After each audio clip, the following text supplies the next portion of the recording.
में अब की बार किसकी बनने जा रही है सरकार है? कौन बनेगा अब की बार पंजाब का नया मुख्यमंत्री? आपको बता दें, पंजाब में कुल 117 विधानसभा सीटें हैं। सरकार बनाने जो बहुमत का आंकड़ा है 59 प्लस सीटें हैं। जिस भी पार्टी के हाथ में 59 प्लस सीटें जाएगी वह नई सरकार का गठन करेगी। आइए दोस्तों देखते अब की बार पंजाब में कौन सी पार्टी सरकार बनाने जा रही है। बात करें यहाँ पर पठानकोट जिले के, यहाँ पर कुल 3 विधानसभा सीटें हैं। पठानकोट के 3 सीटों में बीजेपी पार्टी के हाथ में 2 सीटें, कांग्रेस पार्टी के हाथ में 0 सीट, आम आदमी पार्टी के हाथ में 1 सीट, अन्य पार्टियां यहाँ पर 0 सीट पर सिमटती नजर आ रही है।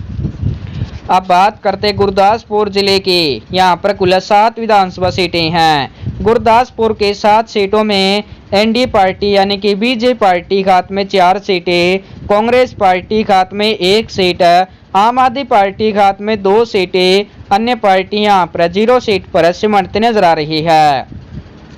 अब बात करते अमृतसर जिले की, यहाँ पर कुल 11 विधानसभा सीटें हैं। अमृतसर के 11 सीटों का ताज़ा सर्वे देखा जाती है। यहाँ पर बीजेपी पार्टी के हाथ में 5 सीटें, कांग्रेस पार्टी के हाथ में 2 सीटें, आम आदमी पार्टी के हाथ में 3 सीटें, अन्य पार्टियां यहाँ पर 1 सीट जीत सकती है। अब बात करते तरन जिले की, यहाँ पर कुल 4 विधानसभा सीटें हैं। तरन के 4 सीटों में बीजेपी पार्टी के हाथ में 1 सीट, कांग्रेस पार्टी के हाथ में 1 सीट, आम आदमी पार्टी के हाथ में 2 सीटें, अन्य पार्टियां यहाँ पर 0 सीट पर सिमटती नजर आ रही है। अब बात करते हैं कपूरथला जिले की, यहाँ पर कुल 4 विधानसभा सीटें हैं। कपूरथला के 4 सीटों का ताज़ा सर्वे देखा जाती है। यहाँ पर एनडीए पार्टी के हाथ में, एनडीए पार्टी यानी कि बीजेपी पार्टी के हाथ में 2 सीटें, आम आदमी पार्टी के हाथ में 2 सीटें, अन्य पार्टी यहाँ पर 0 सीट पर सिमटती नजर आ रही है। अब बात करते जालंधर जिले की, यहाँ पर कुल 9 विधानसभा सीटें हैं। जालंधर जिले के 9 सीटों का ताज़ा सर्वे देखा जाती है। यहाँ पर बीजेपी पार्टी के हाथ में 5 सीटें, कांग्रेस पार्टी के हाथ में 1 सीट, आम आदमी पार्टी के हाथ में 2 सीटें, अन्य पार्टी के हाथ में 1 सीट यहाँ पर जाने का अनुमान लगा जा रहा है। अब बात करते हैं होशियारपुर जिले के, यहाँ पर दोस्तों कुल 7 विधानसभा सीटें हैं। होशियारपुर के 7 सीटों में बीजेपी पार्टी के हाथ में 3 सीटें, कांग्रेस पार्टी के हाथ में 1 सीट, आम आदमी पार्टी के हाथ में 3 सीटें, अन्य पार्टियां यहाँ पर 0 सीट पर सिमटती नजर आ रही है। अब बात करते हैं भगत सिंह नगर की, यहाँ पर कुल 3 विधानसभा सीटें हैं। भगत सिंह नगर के 3 सीटों में बीजेपी पार्टी के हाथ में 1 सीट, कांग्रेस पार्टी के हाथ में 0 सीट, आम आदमी पार्टी के हाथ में 2 सीटें, अन्य पार्टियां यहाँ पर 0 सीट पर सिमटती नजर आ रही है।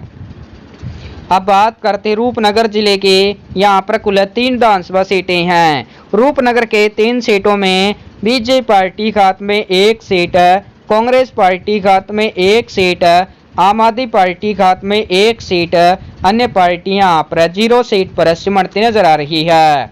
अब बात करते हैं अजीत सिंह नगर की, यहाँ पर कुल 3 विधानसभा सीटें हैं।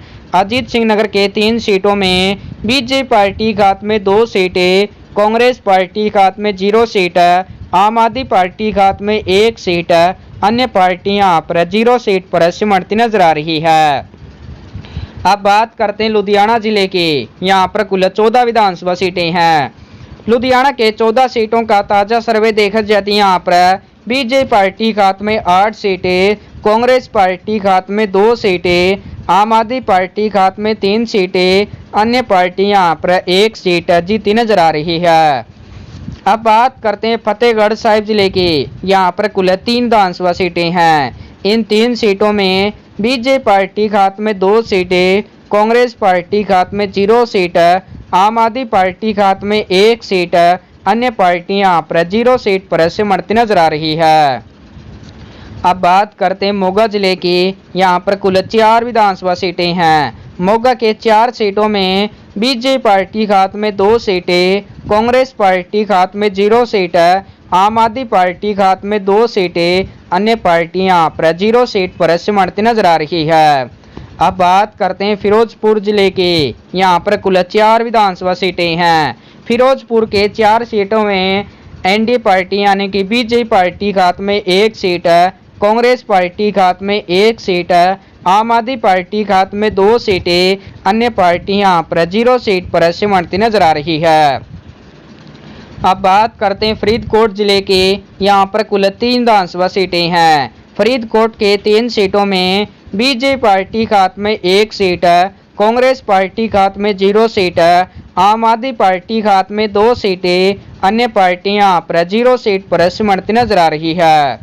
अब बात करते हैं फाजिल्का जिले के, यहाँ पर कुल 4 विधानसभा सीटें हैं। फाजिल्का के 4 सीटों में बीजेपी पार्टी के हाथ में 2 सीटें, कांग्रेस पार्टी के हाथ में 0 सीट है, आम आदमी पार्टी के हाथ में 2 सीटें, अन्य पार्टी यहाँ पर 0 सीट पर सिमटती नजर आ रही है।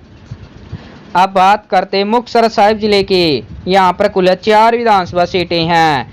इन 4 सीटों में बीजेपी पार्टी के हाथ में 3 सीटें, कांग्रेस पार्टी के हाथ में 0 सीट है, आम आदमी पार्टी के हाथ में 1 सीट है, अन्य पार्टी यहाँ पर 0 सीट पर सिमटती नजर आ रही है। अब बात करते बठिंडा जिले की, यहाँ पर कुल 6 विधानसभा सीटें हैं। बठिंडा के 6 सीटों का ताज़ा सर्वे देखा जाता है। यहाँ पर बीजेपी पार्टी के हाथ में 3 सीटें, कांग्रेस पार्टी के हाथ में 1 सीट, आम आदमी पार्टी के हाथ में 2 सीटें और अन्य पार्टी यहाँ पर 0 सीट पर सिमटती नजर आ रही है। अब बात करते हैं मानसा जिले की, यहाँ पर कुल 3 विधानसभा सीटें हैं।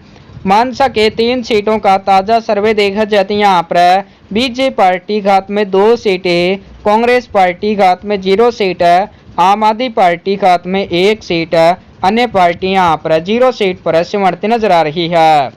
अब बात करते हैं संगरूर जिले की, यहाँ पर कुल 5 विधानसभा सीटें हैं। संगरूर के 5 सीटों में बीजेपी पार्टी के हाथ में 2 सीटें, कांग्रेस पार्टी के हाथ में 1 सीट, आम आदमी पार्टी के हाथ में 2 सीटें, अन्य पार्टी यहाँ पर 0 सीट पर सिमटती नजर आ रही है। अब बात करते बरनाला जिले की, यहाँ पर कुल 3 विधानसभा सीटें हैं। बरनाला के 3 सीटों में बीजेपी पार्टी के हाथ में 2 सीटें, कांग्रेस पार्टी के हाथ में 0 सीट, आम आदमी पार्टी के हाथ में 1 सीट, अन्य पार्टी यहाँ पर 0 सीट पर सिमटती नजर आ रही है। अब बात करते हैं मलेरकोटला जिले के, यहाँ पर कुल 2 विधानसभा सीटें हैं। यहाँ पर 2 की 2 सीटें बीजेपी पार्टी यहाँ पर जीत सकती है। अब बात करते हैं पटियाला जिले के, यहाँ पर कुल 8 विधानसभा सीटें हैं। पटियाला के 8 सीटों का ताज़ा सर्वे देखा जाता है। यहाँ पर बीजेपी पार्टी के हाथ में 5 सीटें, कांग्रेस पार्टी के हाथ में 0 सीट, आम आदमी पार्टी के हाथ में 3 सीटें, अन्य पार्टी यहाँ पर 0 सीट पर सिमटती नजर आ रही है। अब बात करते अगले जिले की।